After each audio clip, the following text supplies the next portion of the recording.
Veebo is a rapper based out of Long Beach, California. Growing up on the east side of Long Beach, you already know what type of lifestyle it comes with. From an early age, he always had an interest in music, but like many Cambodian youth growing up in the hood, he had no guidance from his parents when it came to growing up in the streets. There was a generational gap between the refugee parents and their children. Oftentimes, the parents didn't speak any English, and their children hardly spoke their native language, so you can already see that becoming a problem real fast. Due to this reason, a lot of the Southeast Asian youth had little to no parental guidance. The parents couldn't understand their children's problems because oftentimes they literally couldn't talk to them. If you guys saw my other video about the gang wars of Long Beach, you already know how dangerous these streets can be for a young gang member. But in this video, I wanted to take a look at Veebo's career because quite honestly, he's been in the game for a minute and he's been through pretty much everything you can go through as a young gang member growing up on the east side of Long Beach. But like always, make sure you DM me on Instagram if you want to make a request on a certain video.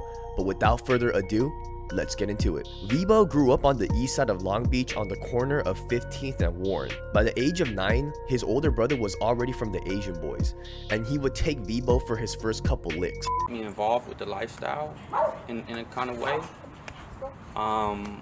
He took me to go do my first burglary when I was 9.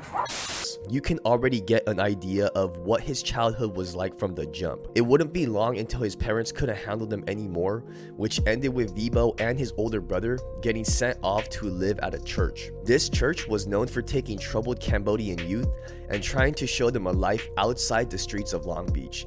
And I'm assuming they could actually communicate with these children since there was no language barrier. By the time Veebo wanted to get put on, his older brother was against the idea of Veebo getting put on Asian boys. His older brother didn't want to be held responsible and wanted Veebo to pave his own path if he chose the gangbanging lifestyle. Veebo and his older brother had an interesting relationship because his brother essentially got him into the streets. I mentioned earlier that his brother was the one who took Veebo on his first couple licks, but by the time Veebo was getting fully into the streets, his older brother was already on the way out. And this caused Veebo to resent his older brother a lot in his earlier days. And when it came time for me to gangbang and stuff, he left. He was trying to change his life because he'd been through so much. By the time I came into that life, he came back down here, and I was bringing all of that drama to the house. He wasn't having it, you know, he wasn't feeling it. In the beginning, Veebo was initially from 12th Street, a subset of the SCA gang, but eventually he wanted to be part of a bigger organization, so he ended up joining the Exotic Family City Crips, another hood affiliated with the SCA Alliance. The Exotic Families have an interesting history in the city of Long Beach, California. Compared to the other hoods within this city, the Exotic Families are considered to be one of the smaller gangs, and they peaked in activity back in the 90s. There's also rumors that they were once a dance crew that later turned Crip, but I need someone to confirm that in the comments section below. During his time as a young gang member, Veebo was involved in all kinds of shit when it came to the streets. On August 17th, 2011, the Long Beach Police Department raided 47 different locations, which resulted in 17 people getting arrested. Members of the Suicidal Town Crips, Exotic Families, and Asian Boys were all arrested for allegedly committing a string of robberies and home invasions throughout the city of Long Beach and Orange County area. Veebo was among the 17 suspects arrested in this 4-month-long investigation, but he was later let go due to lack of evidence.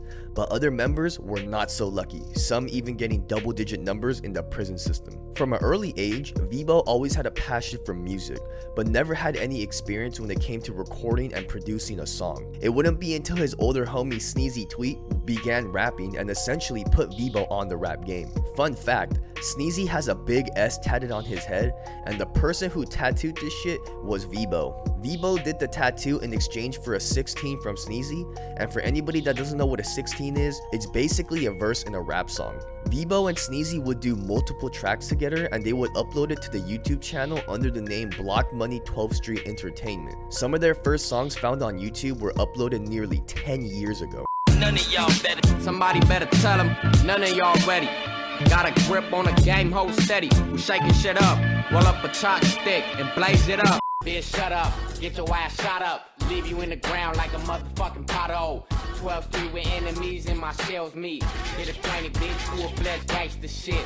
It's hard to categorize Veebo's music because most people would put him in the gangster rap genre. But when I listen to Veebo, he clearly has a deeper message in his songs. Rappers nowadays glorify the violence happening in the streets, but you can tell Veebo has grown a lot during all these years in the rap game. Generational Curse has got to be one of his most underrated songs, and I think it's a perfect song to showcase how far Veebo has come, not just musically, but as a person too. For me, but I'd be lying if I said I don't desire for peace, and I'd be blind if I said it I don't feel like a piece of spawn to spawn to something that's above and beyond. Out of my control, this shit been going way too long. There's real pain behind his lyrics, and Veebo expresses it through his music and puts it all on the table, and I think that really resonates with his fans. It's easy to rap about violent shit in rap songs because, let's be honest, it sounds hard as shit, but I like the approach that Veebo takes. It's very refreshing. He's not talking about dropping bodies and tucking poles and all this shit, and it's just good music. Veebo's been in the music industry for a while now, and I hope he continues to drop some new tracks. I've gotten a lot of comments from you guys about wanting me to cover Veebo, this and that, and I can tell the fan base is still very strong. While I was making this video, I was watching all of the interviews he did with Street TV, and dude just seems super genuine and down to earth, and you can tell he's clearly learned a lot from growing up in the streets of Long Beach and just dealing with all the bullshit that he's been through. But during the recent years, it seems like Veebo's music output has kind of slowed down, and I can only imagine why it did. Being an independent artist out here is not easy. Studio time, beats, producers, all of that is money, and I feel like Veebo has been taking care of other things in his life, probably family related or whatever the case is, so of course the music slowed down a little bit.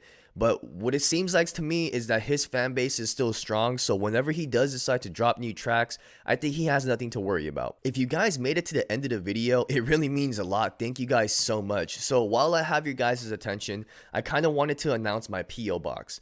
So I've gotten some messages and comments about people wanting to send me stuff, and I never, felt comfortable sharing my fucking address, so I went ahead and got a P.O. box. So if anybody out there wants to send me something, whether it be product or something you want me to promote or you just fan mail, I'd be willing to open them up on video.